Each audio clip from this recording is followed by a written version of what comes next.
നമ്മളിന്ന് നോക്കാൻ പോകുന്നത് കൊഗ്നിറ്റീവ് ബിഹേവിയർ തെറാപ്പിയാണ്. ഈ കൊഗ്നിറ്റീവ് ബിഹേവിയർ തെറാപ്പി എന്ന യൂണിറ്റ് സൈക്കോ തെറാപ്യൂട്ടിക് മെത്തേഡ്സ് എന്ന് പറയുന്ന പേപ്പറിലെ രണ്ടാമത്തെ ബ്ലോക്കിലെ രണ്ടാമത്തെ യൂണിറ്റാണ്.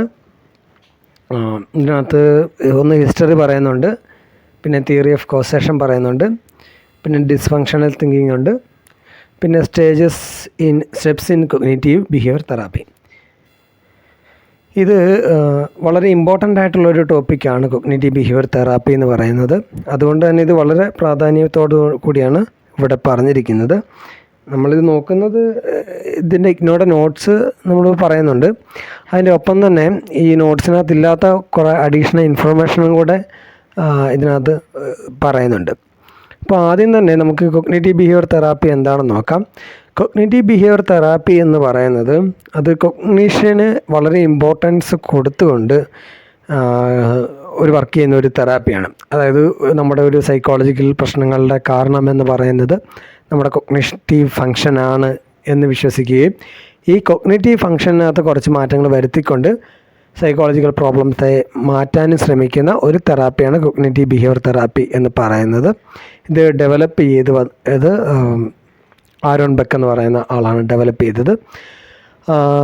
ഇതിനെ സംബന്ധിച്ചിടത്തോളം നമുക്ക് മനസ്സിലാക്കേണ്ടത് ആദ്യം ഇതിൻ്റെ ഒരു ഹിസ്റ്ററിയാണ് പറയുന്നത്. കൊഗ്നിറ്റീവ് ബിഹേവിയർ തെറാപ്പി ആ ഹിസ്റ്ററി ഒപ്പം തന്നെ REBTയുടെ ഹിസ്റ്ററിയും കൂടെ പറയുന്നുണ്ട്. റാഷണൽ ഇമോട്ടീവ് ബിഹേവിയർ തെറാപ്പിയാണ് REBT. ഈ കൊഗ്നിറ്റീവ് ബിഹേവിയർ തെറാപ്പിയും REBTയും തമ്മിൽ വളരെയധികം അടുത്ത് നിൽക്കുന്ന രണ്ട് തെറാപ്പികളാണ്. മാത്രമല്ല ഇത് ഡെവലപ്പ് ചെയ്ത് വരുന്നത് ഏകദേശം ഒരേ പീരീഡിലും കൂടെയാണ് ഡെവലപ്പ് ചെയ്ത് വരുന്നത്.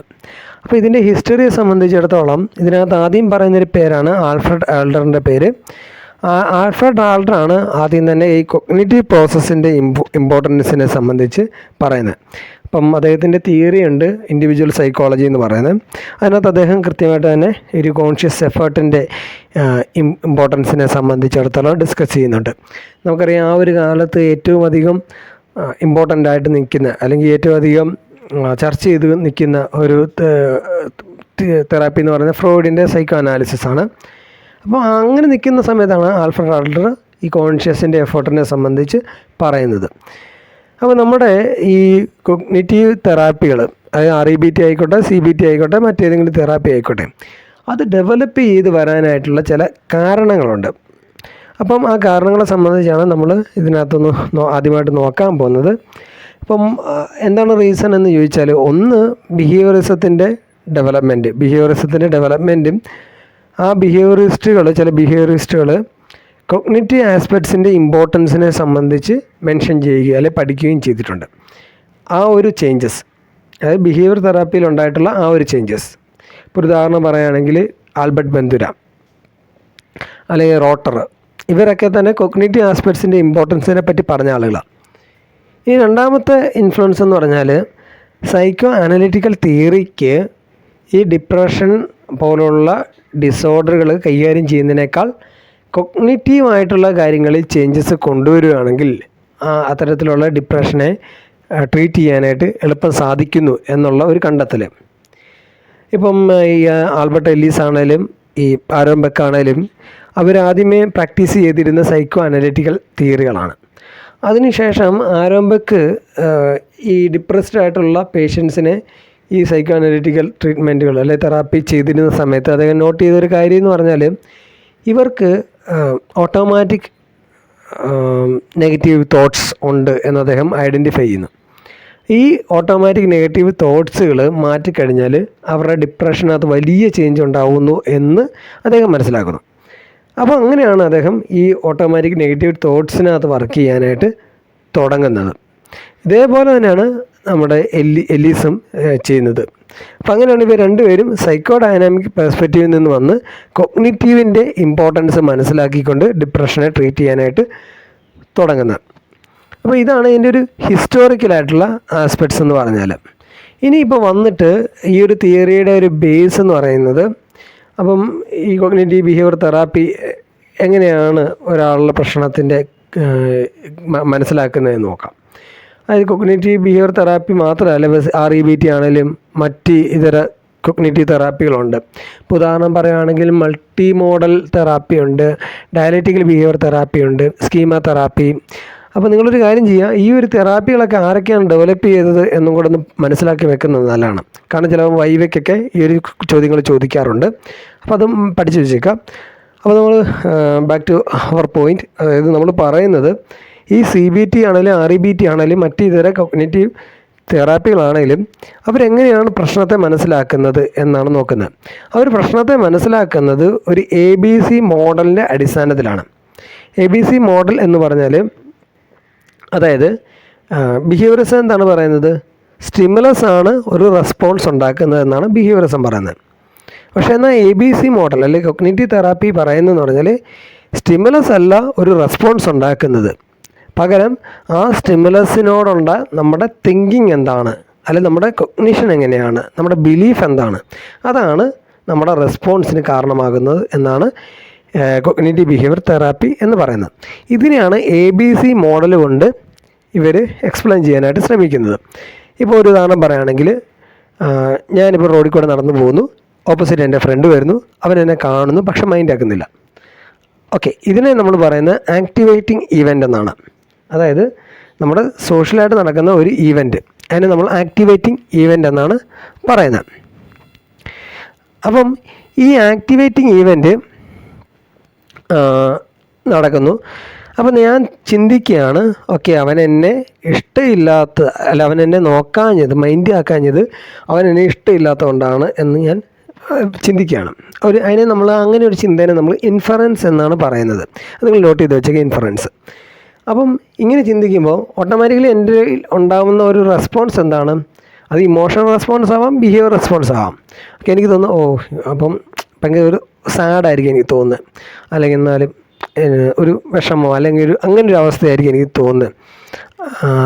അങ്ങനെ ഒരു റെസ്പോൺസ് ആയിരിക്കും എൻ്റെ ഉണ്ടാകുന്നത്. അപ്പം ഈ ആക്ടിവേറ്റിംഗ് ഈവൻറ്റ് ഞാനൊരു ഇൻഫ്ലുവൻസിലേക്ക് എത്തി, അവനെന്നെ കണ്ടിട്ട് മൈൻഡാക്കാതെ പോകുന്ന ഒരു ആക്ടിവേറ്റിംഗ് ഈവൻസിൽ നിന്ന് ഞാനൊരു ഇൻഫ്ലുവൻസിലേക്ക്, ഒരു നിഗമനത്തിലെത്തി, അവൻ എന്നെ ഇഷ്ടമില്ലാഞ്ഞിട്ടാണ് എന്നെ കണ്ടിട്ട് മൈൻഡ് ചെയ്യാഞ്ഞത് എന്നുള്ളത്.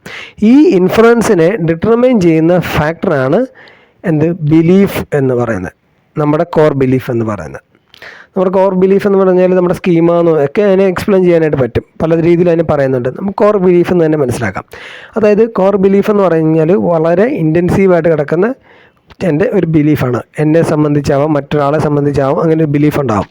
ഇപ്പോൾ ഞാൻ പറയുകയാണ്, ഒരു ഉദാഹരണം പറയുകയാണെങ്കിൽ, ഞാൻ സ്നേഹിക്കാൻ കൊള്ളാത്ത ഒരാളാണ്, അല്ലെങ്കിൽ ഞാൻ ഒരു നല്ല ആളല്ല, ഇതാണ് എൻ്റെ ഒരു കോർ ബിലീഫ് എന്ന് വിചാരിച്ചോ.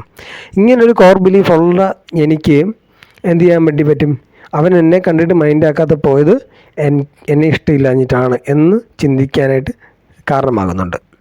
അപ്പോൾ അതെന്ത് കോൺസിക്വൻസ് ഉണ്ടാക്കും, എന്ന് പറയുന്നത് കോൺസിക്വൻസ് ആണ്. കോൺസിക്വൻസ് ഉണ്ടാക്കുന്നത് എന്താണ്, എനിക്ക് ഇമോഷണലി അല്ലെങ്കിൽ ഹർട്ടാവുന്ന അല്ലെങ്കിൽ ഡിപ്രസ്ഡ് ആവുന്ന അവസ്ഥയിലേക്ക് ഞാൻ പോകുന്നു എന്നുള്ള. അപ്പം ഞാൻ മുമ്പ് പറഞ്ഞ പോലെ തന്നെ ഈ കൊഗ്നിറ്റീവ് മോഡൽസ് ABC വെച്ചിട്ടാണ്, അതായത് activating events, belief and consequence, ഈ ഒരു മോഡലാണ് എല്ലാ ബിഹേവിയറിനെയും എക്സ്പ്ലെയിൻ ചെയ്യുന്നത് എന്നുള്ളതാണ്. ഓക്കെ, അതുകൊണ്ട് തന്നെ ഇതിനെ നമുക്കൊരു ബയോ സൈക്കോ സോഷ്യൽ എക്സ്പ്ലനേഷൻ എന്ന് പറയാൻ വേണ്ടി പറ്റും. ബയോ സൈക്കോ സോഷ്യൽ എക്സ്പ്ലനേഷൻ എന്ന് പറഞ്ഞാൽ ഇവിടെ ആക്ടിവേറ്റിംഗ് ഈവൻ്റ് എന്താണ്, സോഷ്യൽ ഫാക്ടറാണ്.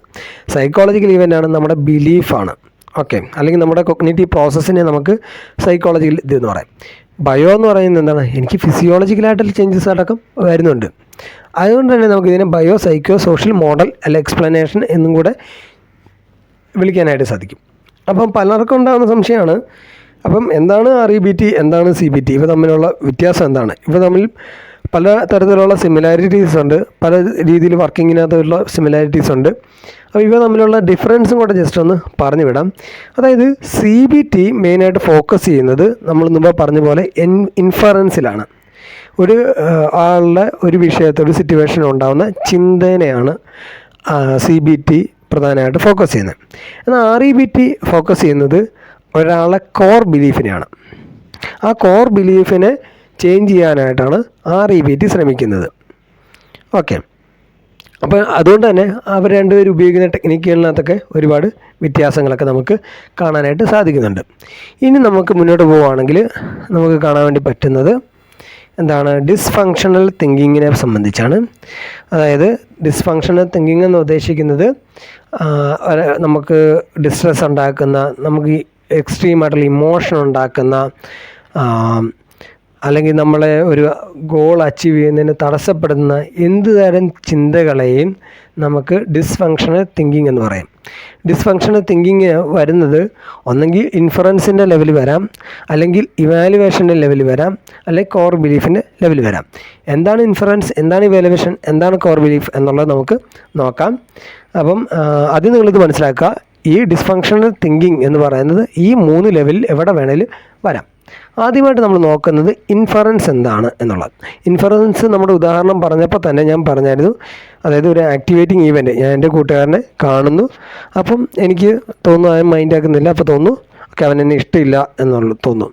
അപ്പം ഇതിനെ നമുക്ക് ഇൻഫറൻസ് എന്ന് വിളിക്കാം. അതായത് ഞാനൊന്ന് ഗസ് ചെയ്യുകയാണ്, ഒരാളുടെ ബിഹേവിയറിൻ്റെ പിന്നിലുള്ള കാരണത്തെപ്പറ്റി ഞാൻ ഗസ് ചെയ്യുന്നതിനെയാണ് നമ്മൾ ഇൻഫറൻസ് എന്ന് പറയുന്നത്. അതായത് ഇതിനകത്ത് തന്നെ ഡെഫിനിഷൻ കൊടുത്തിരിക്കുന്നത് we make guess or inference about what is going on.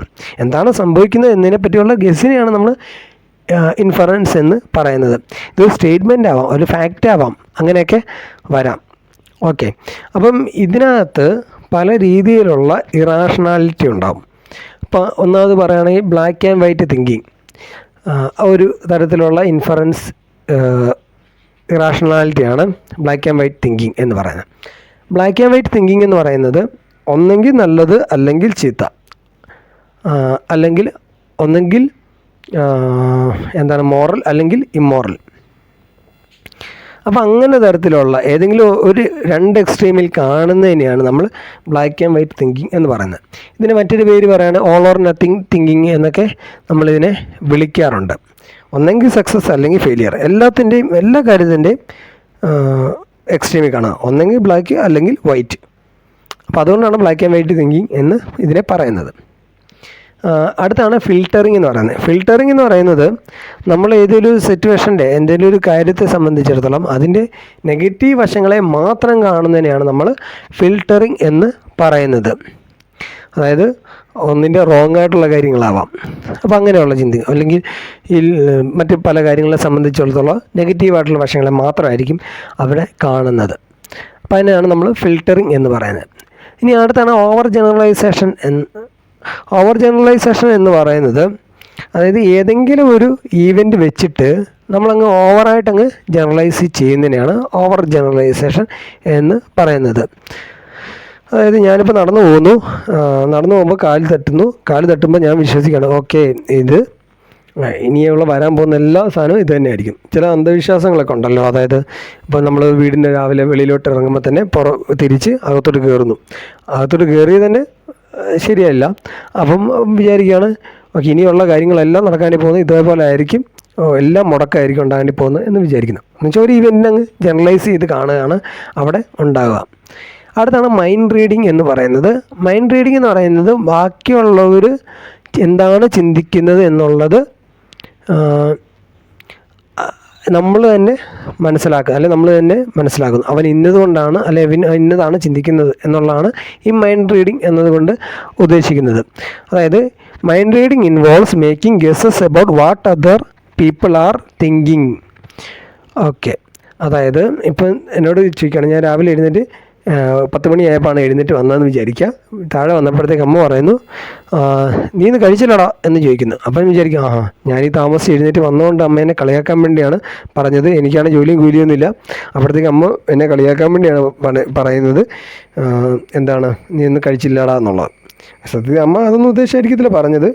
അമ്മ വിചാരിച്ച് കഴിച്ചില്ലേ എന്നാൽ കഴിച്ചിക്കടാ എന്നുദ്ദേശിച്ചിട്ടാണ് പറഞ്ഞത്. പക്ഷെ ഞാൻ ചിന്തിക്കുന്നത് എന്താണ്, അമ്മ എന്നോട് ഇഷ്ടമില്ലാത്തതുകൊണ്ട് അല്ലെ എന്നെ ഒന്ന് കളിയാക്കാൻ വേണ്ടിയാണ്, അല്ലെങ്കിൽ എനിക്ക് എന്നെ ഒന്ന് ഇകഴ്ത്താൻ വേണ്ടിയാണ് അമ്മ ഇങ്ങനെ സംസാരിച്ചതെന്ന് ഞാൻ വിചാരിക്കുന്നു.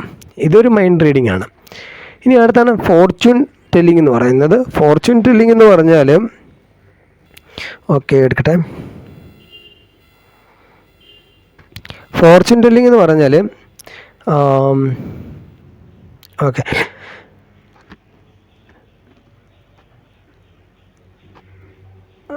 അതായത് ഒരു സാധനം സംഭവിക്കുന്നു, ആ കാര്യം സംഭവിച്ചതിന് ശേഷം ഇനി വരാൻ പോകുന്നതെല്ലാം അങ്ങനെ തന്നെ ആയിരിക്കും.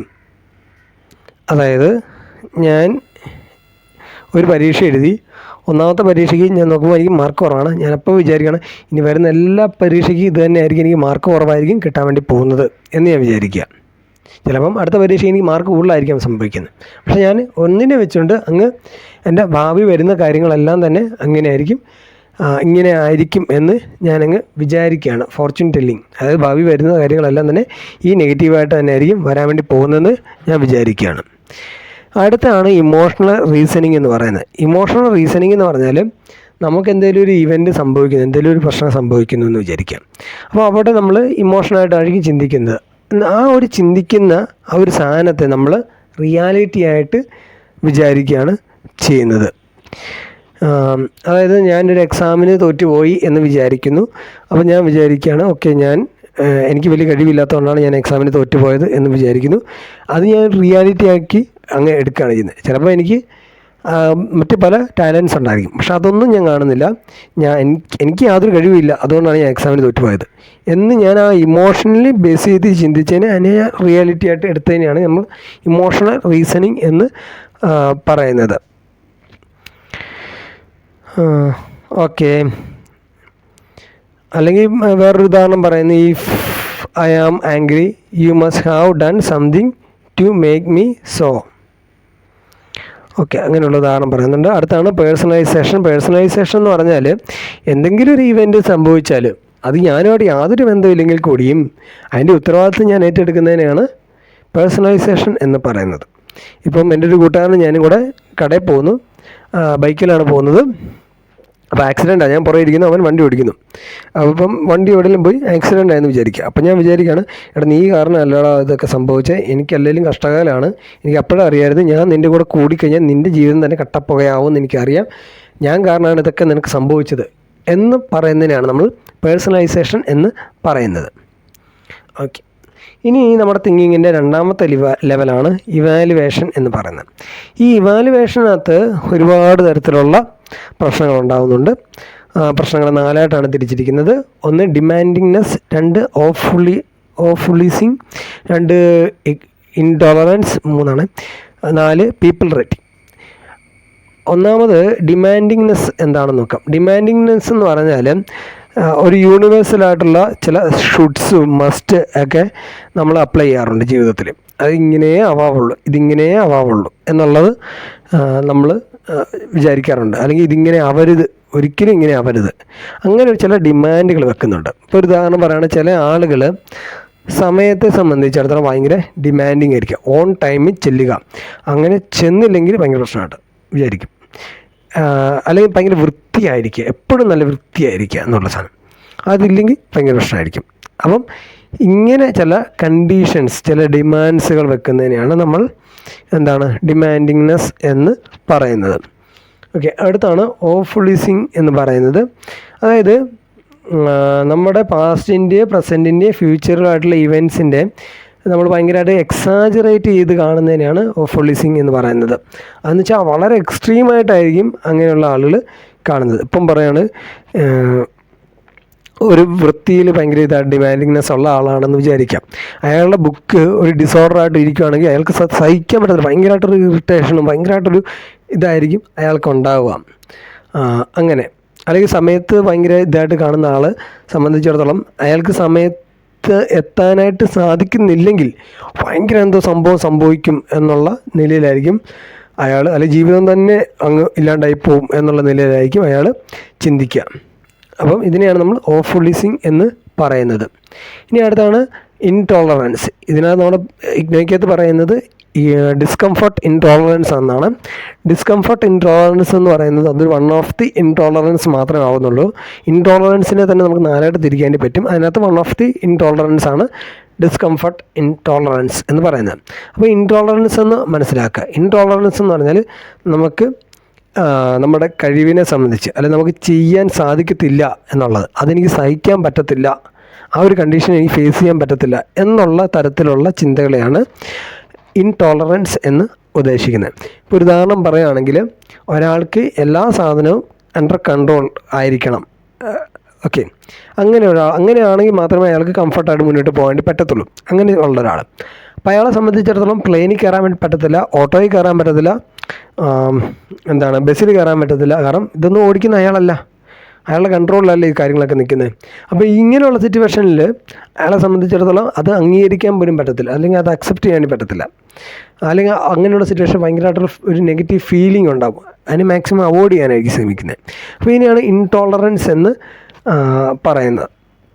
ഇനി അടുത്താണ് പീപ്പിൾ റേറ്റിംഗ് എന്ന് ഉദ്ദേശിക്കുന്നത് എന്തെങ്കിലും ഒരു ഇവൻറ്റിനെ സംബന്ധിച്ച് ഒരാളെ അങ്ങ് ജഡ്ജ് ചെയ്യുന്നത്, നമ്മളെ തന്നെ ആയിരിക്കാം നമ്മൾ ജഡ്ജ് ചെയ്യുന്നത്.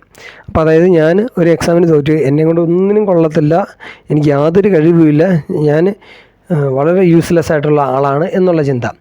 ഇനി അല്ലെങ്കിൽ ചിലപ്പം എനിക്ക് എന്തെങ്കിലും ഒരു സക്സസ് ഉണ്ടായി, അതിനെ വെച്ച് ഞാൻ ഭയങ്കര സംഭവമാണ് എന്നുള്ള നിലയിലേക്ക് ഞാൻ ചിന്തിക്കുന്നു. അപ്പോൾ രണ്ട് രീതിയിലാവാം. ഒന്ന് ഗ്രാൻഡിയോസിറ്റി ആവാം, അല്ലെങ്കിൽ നേരെ തിരിച്ച് വർത്ത്ലെസ് എന്ന നിലയിലും ഈ ഒരു പീപ്പിൾ റേറ്റിംഗ് ആകാനായിട്ട് സാധിക്കും. ഓക്കെ, അടുത്താണ് കോർ ബിലീഫ് എന്ന് പറഞ്ഞാൽ ഒന്ന് എക്സ്പ്ലെയിൻ ചെയ്യാം. ഞാൻ ഇവാലുവേഷൻ എക്സ്പ്ലെയിൻ ചെയ്തില്ലല്ലോ. അപ്പോൾ ഇവാലുവേഷൻ എന്ന് പറഞ്ഞാൽ എന്താണെന്ന് ചോദിച്ചാൽ നമ്മൾ ബിയോണ്ട് ഇൻഫറൻസിനേക്കാൾ അപ്പുറത്ത് നിൽക്കുന്നതാണ് ഇവാലുവേഷൻ എന്ന് പറഞ്ഞാൽ. അതായത് ഒരു പർട്ടിക്കുലർ ആയിട്ടുള്ള ഇവൻറ്റിന് അത് എന്നെ സംബന്ധിച്ചിടത്തോളം എന്താകും എന്നുള്ളതിനെയാണ് നമ്മൾ ഇവാലുവേഷൻ എന്ന് പറയുന്നത്. അതായത് നമ്മൾ പറഞ്ഞ ആക്റ്റീവ് ഇവൻറ്റ്, ഞാൻ നടന്നു പോകുന്നു, കൂട്ടുകാരൻ എന്നെ കണ്ടിട്ട് മൈൻഡ് ആക്കുന്നില്ല, അപ്പം ഞാൻ വിചാരിക്കുന്നത് അവൻ എന്നെ ഇഷ്ടമില്ലാത്തതുകൊണ്ടാണ് മൈൻഡ് ചെയ്യാതെ അവൻ പോകുന്നത്. അപ്പം ഞാൻ വിചാരിക്കുകയാണ് ഓക്കെ ഇവൻ എന്നെ ഇഷ്ടമില്ല എന്ന് ഞാൻ വിചാരിക്കുമ്പോൾ ഞാൻ പറയുന്നു ഓക്കെ, എനിക്ക് യാതൊരു തരത്തിലുള്ള കഴിവോ അല്ലെങ്കിൽ എന്നെ കാണാൻ ഭംഗിയോ ഒന്നും ഇല്ലാത്തതുകൊണ്ടാണ് അവൻ എന്നെ ഇഷ്ടപ്പെടാതെ എന്ന് ഞാൻ വിചാരിക്കാം. ഇതിനെയാണ് നമ്മൾ ഇവാലുവേഷൻ എന്ന് പറയുന്നത്. അതായത് നമ്മൾ ആ ഒരു സിറ്റുവേഷനെ സംബന്ധിച്ചിടത്തോളം കുറച്ചും കൂടെ ചിന്തിച്ച് അങ്ങനെ ഒരു സിറ്റുവേഷനിൽ അവൻ എന്തുകൊണ്ട് അത് പെരുമാറി എന്ന് കാരണം കണ്ടെത്തുന്നതിനെയാണ് നമ്മൾ ഇവാലുവേഷൻ എന്ന് പറയുന്നത്. ഓക്കെ, ഇനി മൂന്നാമത്തെ സാധനമാണ് കോർ ബിലീഫ് എന്ന് പറയുന്നത്. കോർ ബിലീഫ് എന്ന് പറയുന്നതിന് മറ്റൊരു പേര് പറഞ്ഞാൽ സ്കീമ എന്ന് പറയും, ജനറൽ റോൾ എന്ന് പറയും, അല്ലെങ്കിൽ മേജർ ബിലീഫ് എന്നൊക്കെ നമുക്ക് പറയാനായിട്ട് പറ്റും. അപ്പം ഈ കോർ ബിലീഫ് എന്ന് പറഞ്ഞാൽ ഫണ്ടമെൻ്റൽ ആയിട്ടുള്ള വളരെ അകത്തുള്ള ഒരു ചില ചിന്തകളാണ്. അതിപ്പം നമ്മളെ സംബന്ധിച്ചാവാം, അല്ലെങ്കിൽ അത് മറ്റുള്ളവരെ സംബന്ധിച്ചാവാം, ഒക്കെ ആകാനായിട്ട് സാധിക്കും. ഇത് രണ്ട് രീതിയിലുണ്ട്. ഒന്ന് ഒരു റൂൾസ് എന്ന പോലെ നിൽക്കും, അല്ലെങ്കിൽ ചിലപ്പോൾ ഒരു അസംഷൻ എന്ന നിലയിലായിരിക്കും നിൽക്കുന്നത്. അതായത് my happiness is caused by something that are outside my control, so there is little I can do to feel my better. ഈ ഒരു സാധനം ഇതെന്ന് പറയുന്നത് ഒരു ഫണ്ടമെൻ്റലായിട്ടുള്ള ഒരു അസംഷനായിട്ടാണ് നിൽക്കുന്നത്. അപ്പോൾ ഒരു റൂള് എന്ന് പറയുന്നത് I need love and approval from those significant to me and I must avoid disapproval from any source. ഇതൊരു ജനറൽ റൂളായിട്ട് നിൽക്കുന്ന കാര്യമാണ്. അപ്പോൾ ഇത്രയും കാര്യങ്ങളാണ് നമ്മൾ ഈ ഇന്നത്തെ വീഡിയോയ്ക്കകത്ത് ഡിസ്കസ് ചെയ്യുന്നത്. തുടർന്നുള്ള ഭാഗങ്ങൾ സ്റ്റെപ്സ് ഇൻ കോഗ്നിറ്റീവ് ബിഹേവിയർ തെറാപ്പിയും പ്രോസസ്സും ഒക്കെ നമുക്ക് അടുത്ത ക്ലാസ്സിൽ ഡിസ്കസ് ചെയ്യാം.